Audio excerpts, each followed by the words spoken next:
5 Investigates is diving into the data about COVID-19 infections in Massachusetts, and it's revealing some troubling new trends about the communities impacted the worst. Our Mike Beaudet talked with UMass Donahue Institute about their new analysis. Mike.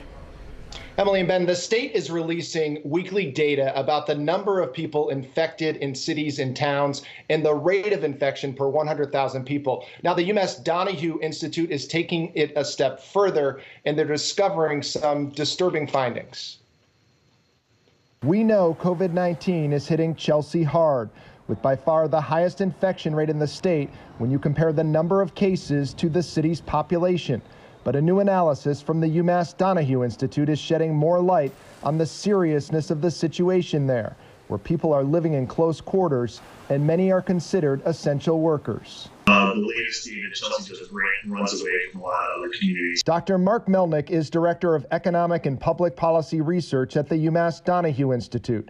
They took the state data and compared it to other data, like the share of people of color, per capita income, and average household size. In Chelsea's case, the average size of the household was the largest of all the communities we looked at. So if you have 5, 6, 7 people living together in a 3-bedroom, 1-bath apartment, the odds of being able to quarantine yourself and not infect the others in your home are much higher. Other communities with particularly concerning numbers include Brockton and Lawrence, which also have high numbers of people of color and lower per capita income as compared to the state average. But the data really underscore the relationship between race and class and positive testing in COVID-19. A clear connection with no simple solution. There's a relationship between economic and social factors in COVID-19 and how do we deal with that.